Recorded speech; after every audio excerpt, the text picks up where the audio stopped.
আসসালামু আলাইকুম ভিউয়ার্স। তো ভিউয়ার্স, আজকের এই ভিডিওতে আপনাদেরকে দেখাবো আপনাদের মোবাইলে যদি হটস্পট অন না হয়, চালু না হয়, তাহলে এটা সমাধান করবেন কিভাবে চালু করবেন আজকের এই ভিডিওতে সেটাই খুব সহজে দেখিয়ে দিব। তো দেখেন, আমি নোটিফিকেশন বার টান দেওয়ার পর দেখেন হটস্পটের উপর ক্লিক করতেছি, কিন্তু হটস্পটটা চালু হচ্ছে না। তো এরকম সমস্যা যদি আপনাদের হয়ে থাকে, তাহলে এটা সমাধান কিভাবে করবেন আজকের এই ভিডিওতে সেটাই খুব সহজে দেখিয়ে দিব। তো বেশি কথা বলবো না, চলেন তাহলে মূল ভিডিওতে চলে যাই। তো এইটা সমাধান করার জন্য আপনারা চলে যাবেন আপনার মোবাইলের সেটিংসে। ঠিক আছে, তো আমি সেটিংসে চলে যাব। তো সেটিংসে চলে আসার পর দেখেন এই জায়গায় একটা অপশন আছে 2 নম্বরেই, নেটওয়ার্ক এবং ইন্টারনেট, এটার উপর ক্লিক করে দিবেন। তো এই অপশনটা আপনারা যদি খুঁজে না পান, এই সার্চ বক্সে আপনি এই লেখাটা লিখলেই কিন্তু আপনারা খুঁজে পাবেন। ঠিক আছে, তো এই অপশনটার উপর আপনারা ক্লিক করে দিবেন।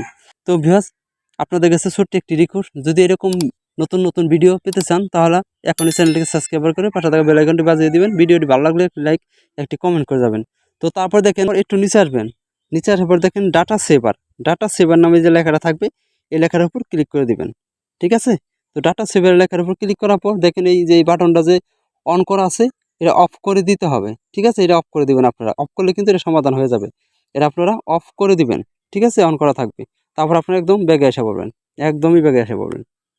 তো একদম ব্যাগে আসার পর এখন নোটিফিকেশন বার আছে, এটা টান দিবেন হটস্পট চালু করার জন্য। টান দেওয়ার পর দেখেন হটস্পট নামে যে অপশনটা আছে, এটার উপর ক্লিক করে দিবেন। ক্লিক করলে কিন্তু দেখেন এটা হটস্পটটা চালু হয়ে গেছে। ঠিক আছে, তো বিএস এভাবেই মূলত আপনারা খুব সহজেই সমাধান করতে পারবেন আপনার হটস্পট চালু না হলে। তো আজকের এই ভিডিওটি এ পর্যন্তই। যদি এই ভিডিওটি দেখে আপনাদের একটু উপকৃত মনে করেন, তাহলে আমাদের চ্যানেলটিকে সাবস্ক্রাইব করে পাশে থাকা বেল আইকনটি বাজিয়ে দিবেন। ভিডিওটি ভালো লাগলে একটি লাইক, একটি কমেন্ট করে যাবেন। আল্লাহ হাফেজ।